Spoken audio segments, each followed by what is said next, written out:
আসন গ্রহণ করার জন্য অনুরোধ জানাচ্ছি। বরিশালে তথ্য ও সম্প্রচার মন্ত্রী জহিরুদ্দিন স্বপন বলেছেন, কোনো দলীয় সরকার অথবা দলীয় রাষ্ট্র গঠন করা হবে না, জনগণের সরকার গঠন করা হবে। নির্বাচিত হলে সরকারে থাকা হবে, না হলে সরকারে থাকা হবে না, কিন্তু নির্বাচনী ব্যবস্থাকে প্রাতিষ্ঠানিক রূপ দেওয়া হবে। রোববার সকাল 11:30টায় বরিশালের গৌরনদী উপজেলার কান্ডাপাশায় খাল পুনর্খনন কর্মসূচি উদ্বোধনকালে এসব কথা বলেন তিনি। বরিশাল, ভোলা, ঝালকাঠি ও পিরোজপুর জেলা সেচ উন্নয়ন প্রকল্পের আওতায় কাপলাতলী খালের পুনর্খনন কর্মসূচির উদ্বোধন করা হয়।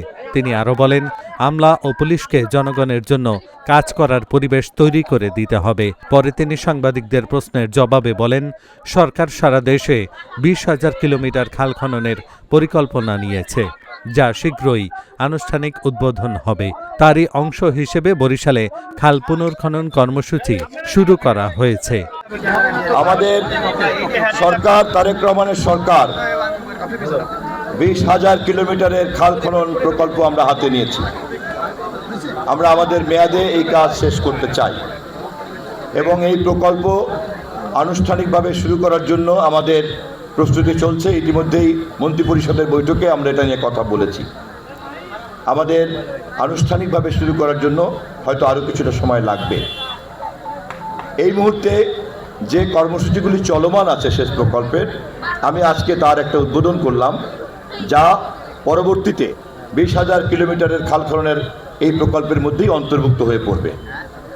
আপনি যদি বৃক্ষরোপণের ব্যাপারে একটু যদি বলেন যে আমরা প্রতিদিন প্রচুর বৃক্ষরোপণ করতে হবে। আমরা একই দিন একই সাথে খাল খননের পাশাপাশি আমরা প্রতিটি খালের দুই পাশে বৃক্ষরোপণের কর্মসূচিকেও সমন্বিত করছি। আমাদের দেশে যেহেতু ভূমির পরিমাণ কম, জনসংখ্যা আমাদের অনেক ঘন, এবং আপনারা হয়তো জানেন পৃথিবীতে সবচেয়ে বেশি ঘনত্ব কিন্তু আমাদের।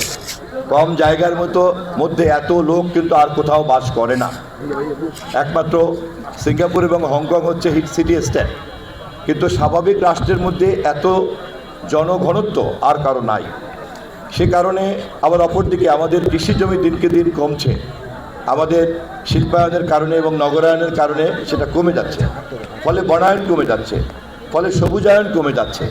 এর একটা প্রভাব পড়ছে কিন্তু জলবায়ু পরিবেশের মধ্যে, আমাদের টোটাল ইকোসিস্টেমের প্রভাব পড়ছে।